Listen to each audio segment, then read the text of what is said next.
네, 여러분, 반갑습니다. 오늘 우리는 예수님이 죽음의 사지, 정말 사지에 몰린 한 여인을 어떻게 구원하시는지 그 멋진 예수님을 우리 함께 만나보기로 합시다.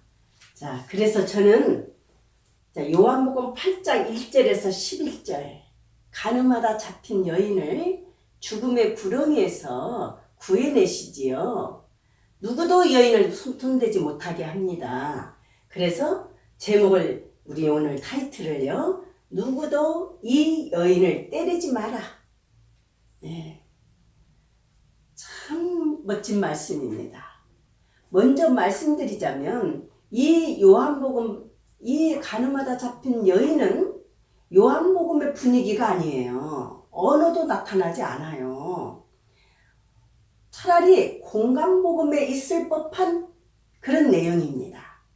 근데 공간복음에 이 아름다운 이야기가 빠졌는데 우리는 요한복음을 통해서 뜻하지 않게 이 멋진 말씀을 들을 수 있는 거예요. 참으로 저는 이 말씀을 대할 때마다 이 예수님을 놓칠 뻔 알았구나. 아주 그냥 천만다행이고 너무 감사한 거예요.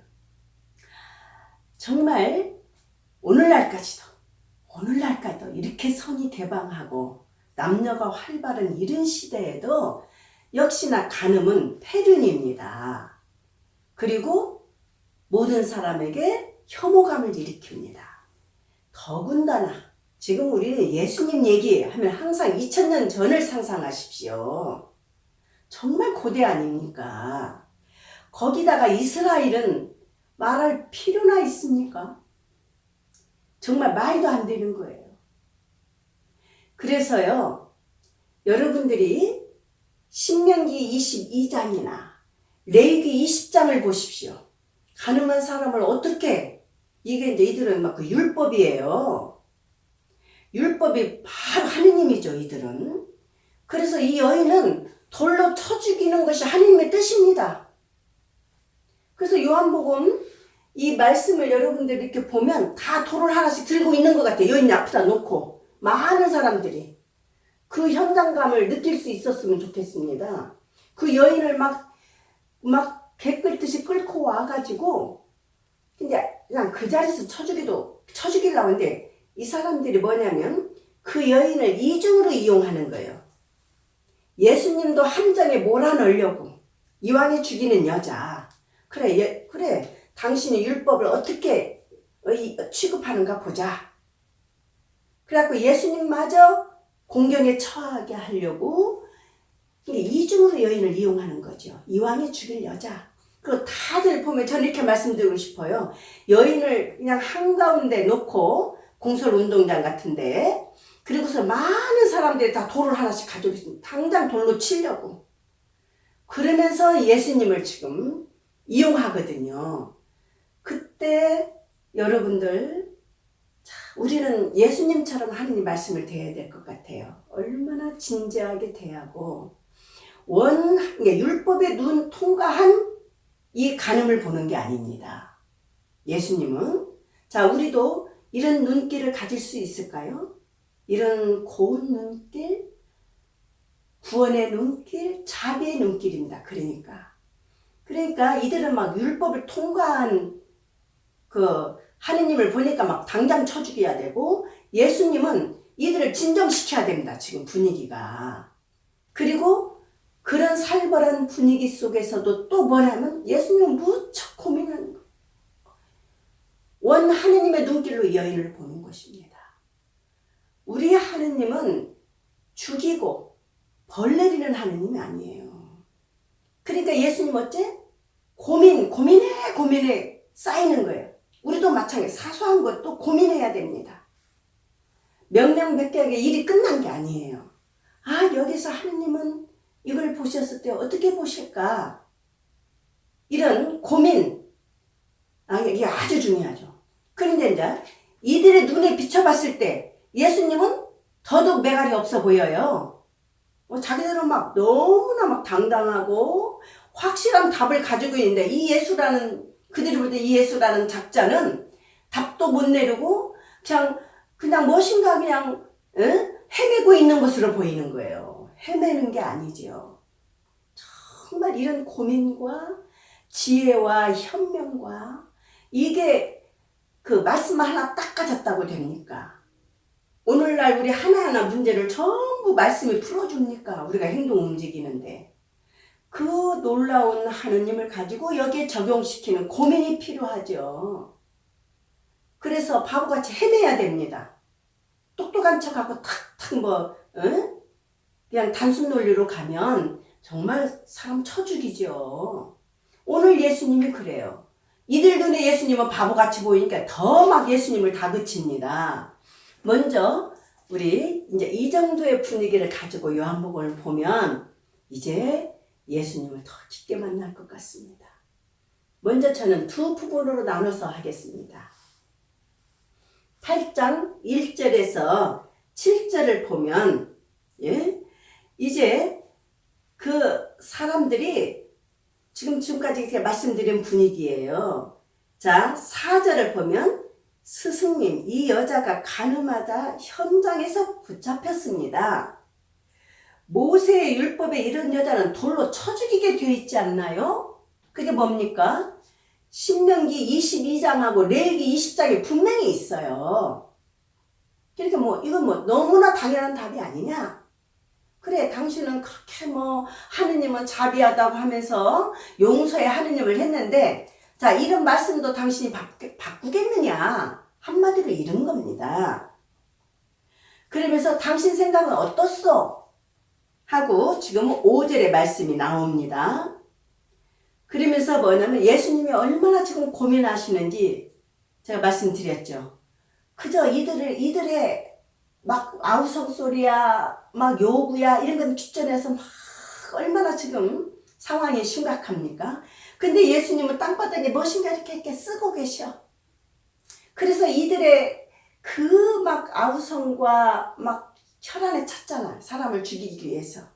그것도 좀 간격도 유지할 겸 예수님은 무엇보다도 중요한 건 하나님의 뜻을 찾는 것입니다. 이 예수님의 진면목을 이들은 읽지 못해요. 갖고 뭐라고 하냐면 자, 이 6절 끝에 보십시오. 예수님께서는 몸을 굽히시어 손가락으로 땅에 무엇인가 쓰기 시작했다. 예수님 너무 아름답습니다. 그래야죠. 예. 그러니까 막 이들은 이제 예수님이 헤매는 줄 알고 막 줄곧 다그치는 것입니다. 그러면서 뭐라고 하냐면 막 다그쳐. 그러니까 이제 8절에서 11절 이제 예수님의 말씀이 나옵니다. 두 부분을 이렇게 나눠봅니다. 이 분위기하고 이제 8절에서 11절을 보면 이제 예수님이 결정적인 말씀을 합니다. 오늘날 우리까지도 정말 간장이 서늘하게 만들어.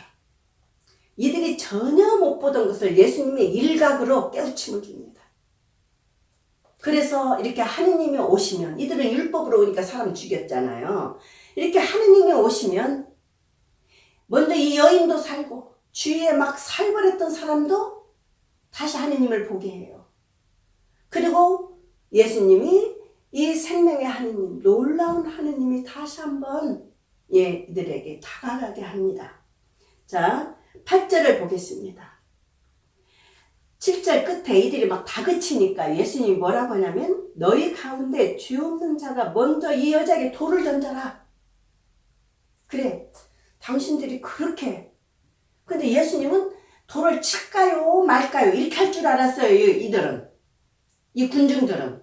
근데 예수님은 이 함정에 빠지지 않아요. 오히려 너 자신을 만나봐라. 너희들이 그렇게 당당하냐 죄 앞에? 그러니까 예수님도 이 여인 앞에 당신의 죄를 보고 있는 거예요. 나도 너에게 죄를 묻지 않겠다. 단죄하지 않겠다. 자신도 하나님한테 깊게 만나고 이들도 만나게 하는 거예요. 자, 이들도 죄에 대해서 자유스럽게 생각 안 했거든, 유대인들도. 그게 아주 획일적이죠. 그 율법에 할까요 말까요. 근데 예수님은 이렇게 하느님을 넓게 깊게 보기 때문에 이런 답이 나오는 거예요. 그래서 그러니까 예수 믿어도 죄 안에 하나님 나죄 티끌 하나 없다 생각 못 하거든요. 자, 우리도 마찬가지죠. 하느님 앞에 그렇게 내가 맑은 물처럼 흐릅니까? 예. 그래서 잘 숨지 못하지요. 그래서 이들 어쩝니까? 예수님의 이 말씀이 하나씩 하나씩 나이 많은 사람부터 물러나는 거예요. 지금 그러니까 지금 그 막 살벌한 현장에 여인과 예수님만 있는 것입니다. 이때 결정적인 말씀을 하시는 거예요. 자, 9절입니다. 마침내 예수님만 남으시고 여자는 가운데 그대로 서 있었다. 예수님께서 몸을 일으키시고 그 여자에게 여인아, 절대 무시하지 않습니다. 여인아, 그 자들이 어디 있느냐? 너를 죽이려는 자들이 어디 있느냐? 그러니까 지금 완전히 이제 죽음에서 이제 헤어났습니다. 너를 단죄한 자가 아무도 없느냐? 한마디로 누구도 단죄할 수 없다는 것입니다. 하느님도 단죄하지 않는데 인간이 그 죄 껴안고 있는 인간이 단죄해? 말도 안 되는 거거든요. 여자가 선생님 아무도 없습니다. 그러자 예수님이 뭐라고 합니까? 나도 너를 단죄하지 않는다. 그래서 우리는 이 말씀을 통해서 죄를 묻지 않는 하느님을 이렇게 실감나게 피부에 느끼게 이 여인이 평생 예수님의 이 구원을 잊겠습니까? 생명이 끊어질 때까지. 이제부터 너는 죄 짓지 마라. 이제부터야. 지금입니다. 이제부터 그거 다 잊어버려. 하느님은 과거를 묻지 않아. 이제부터 이 하느님 안에서 활발하게 살아. 그러면서 이 말씀을 하셨어요. 저는 끝으로 자, 고린토 후서 3장 6절을 말씀드리고 싶어요. 지금 율법과 관계된 말씀이잖아요. 자, 3장 6절에 보면 바울로 사도는 문자, 다시 율법은 사람을 죽이고 하느님의 영은 살린다. 명언을 했습니다. 자, 고린토 후서 3장 6절 한번 우리 외워둘까요? 그 다음에 로마서 2장 28절에서 29절의 말씀도 저는 여기서 꼭 연결시키고 싶은 거예요. 자, 할례에 관한 이야기입니다. 할례는 율법 속에 들어오는 것입니다. 오늘 율법 속에서 여인 죽이려고 했잖아요. 바울로 사도는 그 바리사이로 성장한 사람이 이렇게 예수님 만나고 변했어요. 문자는 죽여요. 여기서 문자는 특별히 율법입니다. 그래서 할례가 참 이런 몸에 흔적을 낸다고 할례냐? 마음의 할례, 영이 들어오는 할례를 받아야 우리는 진정으로 사는 것입니다. 그 다음 자, 우리 마태복음 12장에 1절에서 14절을 보면 이건 안식일, 이것도 율법이잖아요. 그래서 밀리삭 자른 이야기 속에 하는 것이 나오는 말씀 중에 마태복음 저자는 요 말을 덧붙입니다. 희생 제물 최고죠. 하느님 앞에 최고의 예물을 바치고 최고의 제사를 지내는 거예요. 최고의 예배죠? 아니다. 희생 제물이 아니다. 자비다. 예. 그래서 오늘 이 너무 아름다운 말씀이죠. 이 말씀은 주옥 같습니다. 이 주옥 같은 말씀이 내 마음 안에 그냥 반짝반짝 빛나고 예수님 하느님을 다시 만나고 구원 체험하는 기회가 되었으면 합니다.